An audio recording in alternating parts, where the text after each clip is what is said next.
On October 29th, 2019, Catherine Jennings and her daughter Caitlin were leaving an Applebee's around 7:32 p.m. It was Caitlin's birthday, and she had chosen the restaurant. Through the darkness and the rain, Caitlin and her mother did not hear the car coming toward them, and they were hit by a 2017 Subaru Forester.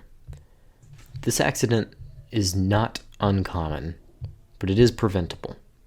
It's part of a growing trend that affects people all around the world, especially in areas such as Washington and the United Kingdom, where the cause is common: rain. Preventing deaths like the tragic passings of Catherine and her daughter Caitlin can only be done in one way. Rain must be stopped in order to protect and improve the health and safety of people everywhere. To begin with, rain contains a concerningly high concentration of a chemical that can be dangerous, even lethal, to people and animals, called dihydrogen monoxide, or water. The chemical is known not only to cause issues like the aforementioned car crash, but can be lethal to humans when inhaled. Inhalation of the dangerous chemical will cause an event called drowning to set in. As David Richards, MD, writes for the Merck Manual, during drowning, the body is deprived of oxygen, which can damage organs, particularly the brain. This description in particular points out the lethality of the chemical, but what will cause more concern is the amount of water that can prove to be lethal.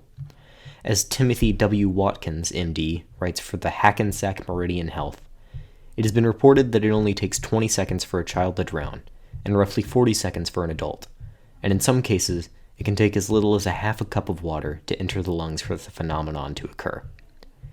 The danger of water is clear. Just a half a minute and less than enough water to bake a large cake will have you, or worse, your children, literally dead in the water. In addition to water's harmful effects on the human body, it can be a menace to drivers, putting people both inside and outside of the car in great danger. According to the safety website I Drive Safely, rain actually causes your tires to lose traction. When the road gets wet, the water mixes with dirt on the asphalt, making it harder for your tires to hang on to the road. Simply put, rain makes everything slippery, and puddles that form can lead to hydroplaning. Hydroplaning is defined by Brian McHugh as when a vehicle starts sliding uncontrollably due to the tires encountering more water than the treads can displace. When driving at high speeds over wet pavement, the water begins to push the front tires off the ground slightly, creating a thin film between the tire and the road. That film, and the resulting separation of the road and tire, causes the driver to lose control of the car and possibly end up in a crash. This quote serves two purposes. Not only does it reveal the intricacies of hydroplaning and why it can be so dangerous, but it also shows the role of water, specifically, in hydroplaning. Water is the number one liquid cited as the culprit of hydroplaning-related crashes, vastly surpassing other liquids such as milk, orange juice, olive oil, blood, Pepsi, My Sweet, Sweet Tears, and beer. It goes to show that in terms of vehicular accidents caused by liquid, rain is the primary culprit, and this demonstrates the importance of making strides to prevent rain from occurring. An argument that could potentially be made in favor of rain is that rain is instrumental in the growing of crops, which are then exported to be consumed. As Meg Shader describes for Sciencing magazine, water not only helps seeds germinate and grow, but also allows mature plants to absorb nutrients through dissolved minerals in the soil. Water in any form, from a garden hose or from the sky, will keep plants hydrated and healthy, but the nice thing about rainwater is that it waters everything at once, with no effort on your part. This source shows the importance of rain in growing crops, such as tobacco and cotton in the southeastern United States. However, the danger of the aforementioned crops must not go unnoticed. Tobacco, to begin with, can be used to create cigarettes, and the effect of smoking cigarettes is clearly documented, as the CDC points out that it causes more than 480,000 deaths each year in the United States, nearly 1 in 5 deaths.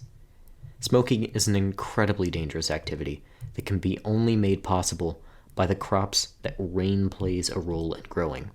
But it gets worse. Cotton is the centerpiece of one of the least sustainable industries in modern society. As Steve Trent writes for the Revelator, between pesticides and synthetic fertilizers, the global cotton crop uses 8.2 million metric tons of chemicals.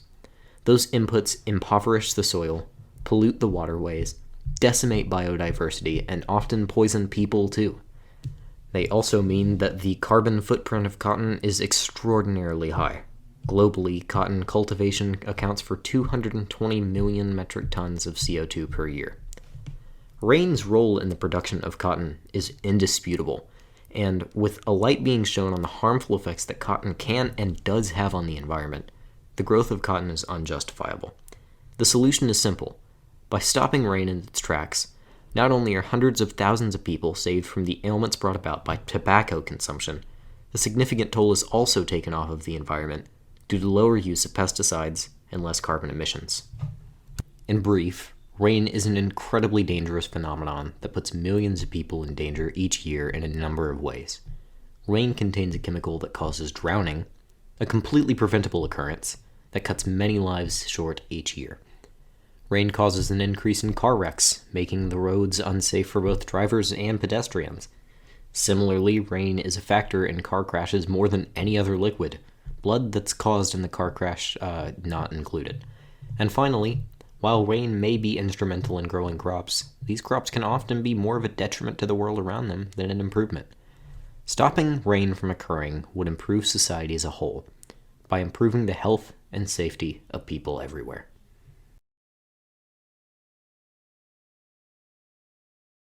Drowning, a completely preventable occurrence that cuts